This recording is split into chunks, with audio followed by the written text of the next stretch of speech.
कल विजया एकादशी का पर्व था। आज सोम प्रदोष का पावन अवसर है। देखो ये कथा बड़े अच्छे संयोग में हुई है। थोड़ी सी शार्प कर दें आवाज, शार्प करना है। बहुत बढ़िया सुंदर संयोग है कि शिव महापुराण की कथा है और महाशिवरात्रि का अवसर, महाशिवरात्रि का पर्व है। वृंदावन की भूमि है, साथ में पार्थिव शिवलिंग निर्माण का आयोजन चल रहा है। शंकर जी की पूजा हम लोग मिलकर करते हैं, पार्थिव शिव निर्माण करते हैं, फिर अभिषेक करते हैं। आज जो प्रदोष है यह भी विशिष्ट है, क्योंकि सोम प्रदोष की बड़ी महिमा है। प्रदोष तो भगवान शिव को अत्यंत प्रिय है ही, उसमें सोमवार पड़ जाए तो फिर विशेष हो जाता है, क्योंकि सोमवार भी शंकर जी का प्रिय दिवस है। तो आज सोम प्रदोष की वेला है। कल भक्तजनों ने बड़े प्रेम पूर्वक, श्रद्धा पूर्वक एकादशी व्रत रखा।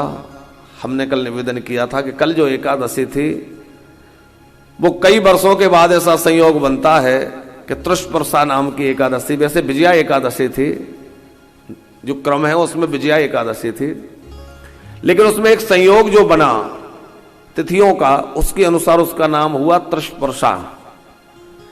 तो आज सभी वैष्णवों ने एकादशी का पारायण किया और प्रदोष व्रत आज कई लोगों ने किया है। भगवान शंकर का पूजन हम लोग प्रदोष में करेंगे। अग्रवाल साहब, कई लोगों का प्रश्न आता है कि एकादशी व्रत करते हैं तो क्या प्रदोष व्रत ना करें, क्योंकि एकादशी और प्रदोष कई बार लगातार हो जाते हैं। जिस दिन तिथि क्षय होता है, द्वादशी में एकादशी व्रत होता है, तो द्वादशी के बाद सीधा प्रदोष आ जाता है। तो जैसे कल एकादशी हुई और आज प्रदोष हो गया, तो अब ऐसी परिस्थिति में जो प्रदोष व्रत करते हैं उनके लिए थोड़ी कठिनाई उपस्थित हो जाती है कि क्या करें, एकादशी का व्रत पारायण ना करें तो वह व्रत बेकार होता है। तो उसके लिए नियम यह है कि त्रयोदशी लगने से पहले भगवान का पूजन करें, भगवान को नैवेद्य अर्पित करें और भगवान को चढ़ा हुआ जो प्रसाद है, ठाकुर जी को जो भोग लगाया है, अपने ठाकुर जी की जो सेवा की है उसमें जो भगवान को भोग लगाया है उसमें से कुछ प्रसाद अंश ग्रहण कर लें और वो प्रसाद लेकर के, और पारायण के नाम पर अन्न का बना हुआ प्रसाद हो। प्रसाद का मतलब ऐसा नहीं कि मिश्री या चने चरौंजी कुछ रख दिया, नहीं, अन्न का भोग लगाएं भगवान को। ठाकुर जी को तो भोग लगता ही है, और अन्न का जो भोग लगाया है उसमें से थोड़ा सा अन्न का आप अंश निकाल लें, प्रसाद रूप में अंजलि में लेकर के पालें, तो आपका एकादशी पारायण हो गया।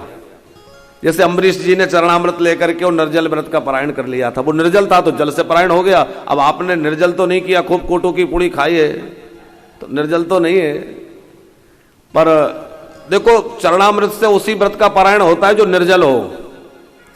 अब निर्जल था तो जल से पारायण हो जाएगा, लेकिन यहां तो जल जला था, तो फिर जल से पारायण थोड़ा ही होगा, कैसे होगा उसका पारायण? तो फिर भैया अन्न से ही होगा।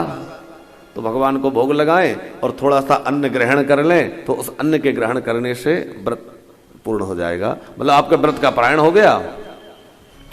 और व्रत पारायण करने के बाद आप प्रदोष व्रत कर सकते हैं। ऐसी शास्त्र आज्ञा है कि भगवान के प्रसाद ग्रहण करने से व्रत नहीं टूटता।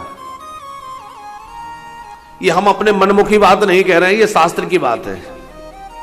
प्रसाद लेने से, क्योंकि प्रसाद की बहुत बड़ी महिमा है। शिव महापुराण में ही लिखा हुआ है कि भगवान शिव का नैवेद्य प्रसाद आपको कोई दे, आपने प्रसाद लिया और आपने कहा चलो बाद में पालेंगे, और ऐसा कह के किसी को दे दिया या रख दिया तो उसका भयंकर दोष लग जाता है। आपने जो पूजा की है उसका पूरा पुण्य नष्ट हो जाएगा। इसलिए प्रसाद हाथ में आते ही उसको सिर से लगाकर प्रणाम करें, उसका सत्कार करें और उसको उसी समय ले लेना चाहिए। प्रसाद का अपमान अनादर नहीं होना चाहिए। प्रसाद की बहुत महिमा है।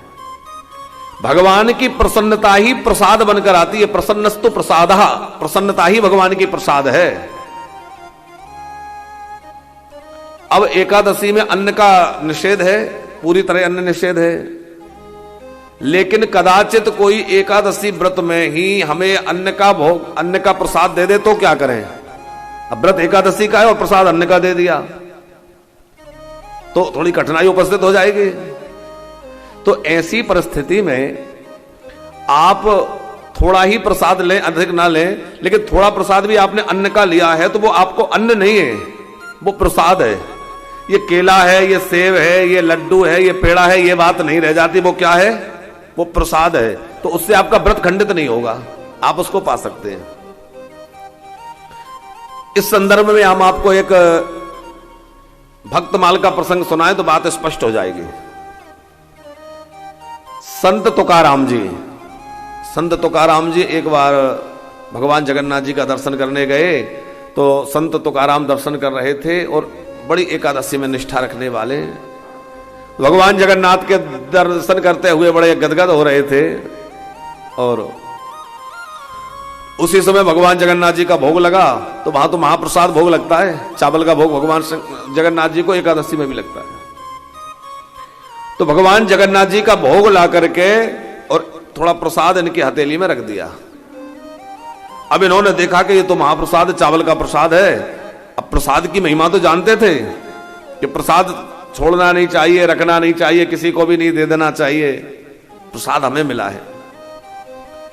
तो एक बात और ध्यान रखें, ब्राह्मण लोग हमारे अनुष्ठान के बाद हमें जो प्रसाद देते हैं, जैसे आप लोग रुद्राभिषेक करके उठते हैं प्रसाद मिलता है, अथवा आपने घर में सत्यनारायण की कोई अनुष्ठान किया जो प्रसाद मिला, तो ब्राह्मण जो प्रसाद देते हैं वो मंत्रोच्चार पूर्वक देते हैं। मंत्रार्था सफला संतो पूर्णा संतो मनोरथा शत्रुणाम बुद्धिनाशस्य मित्राणाम मुदस्तव, ऐसे आशीर्वाद वचन बोलते हुए वो प्रसाद आपको दिया और आपने ले जाकर फ्रिज पर रख दिया, टीवी के सामने रख दिया, यहां वहां रख दिया, पर उसमें चींटी लग गई, कहीं इधर उधर लग गया, कहीं किधर चला गया, हमें होश ही नहीं रहा। तो क्या होगा? उसका बहुत बड़ा दोष लग जाएगा। इसलिए प्रसाद प्राप्त होते ही प्रसन्नता पूर्वक उसको ग्रहण कर लेना चाहिए, ऐसी उसकी महिमा है। तो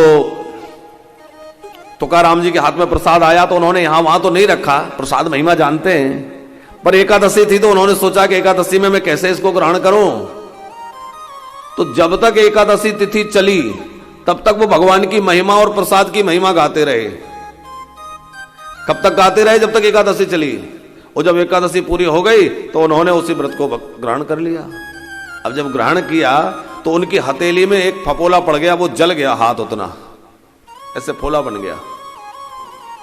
ये क्या हो गया? अब उनकी तो साक्षात ठाकुर जी से बात होती थी, बड़े भगवत प्राप्त महापुरुष थे। ठाकुर जी से प्रार्थना की, भगवान ये क्या हो गया, जय जय सरकार, ये क्या लीला है, ये क्यों ऐसा हुआ? तो ठाकुर जी ने कहा कि तुमने प्रसाद की महिमा को कम समझा और एकादशी की महिमा को ज्यादा समझा, इसलिए ऐसा हो गया। मेरा प्रसाद तो प्रसाद है, उसमें पर वस्तु का भाव कहां रह गया कि ये अन्न है कि ये क्या है कि क्या नहीं है। उसको ग्रहण कर सकते हैं क्योंकि वो भगवान का प्रसाद है। लेकिन इसका अर्थ यह भी नहीं है कि आप भोग लगा कर खूब छक्के पालें, वो तो भगवान का प्रसाद था। महाराज जी कह रहे थे प्रसाद से व्रत नहीं खुलता, और खूब भोग लगाएं और खूब पाएं, तब तो व्रत नष्ट हो जाएगा। अंजलि में जो आए और थोड़े ग्रास रूप में जो मिले वही प्रसाद है। तो प्रसाद और चरणामृत का बहुत ध्यान रखना चाहिए। ये प्रसाद और चरणामृत की महिमा बहुत है। हमने एक दिन कथा में कहा था कि चरणामृत की कोई बूंद भूमि पर न गिरे, नहीं तो हनुमान जी आकर के भूमि से उस बूंद को चाटते हैं। तो चरणामृत की जरासी बूंद भी भूमि पर नहीं गिरना चाहिए, ऐसा सावधान होकर चरणामृत लें। और प्रसाद जब ग्रहण करें तो प्रसाद भी जो है बड़े श्रद्धापूर्वक मिलते ही ले लें। हाँ, यह है कि आप डायबिटीज है, डॉक्टर ने कहा है मीठा मत खाना, और पंडित जी ने 4 लड्डू पकड़ा दिए तो कठिनाई हो जाएगी। तो उसी समय पहले ही प्रार्थना करके कह दें कि नहीं थोड़ा थोड़ा दे दीजिए, थोड़ी परेशानी है, आप थोड़ा ही लें और जितना लें उसको सिर से लगा के तुरंत पालें, नहीं तो दोष लगेगा। तो एकादशी कल आप सब लोगों ने व्रत किया, आज एकादशी का पारायण, और आज जो है हम लोग प्रदोष का व्रत भी कई लोगों ने किया हुआ है, और साथ में सोमवार का दिन भी है। तो सोम प्रदोष में भी भगवान शंकर की पूजा हम लोग मिलकर करेंगे। शाम को अभिषेक होगा, सब लोग अभिषेक में बैठेंगे।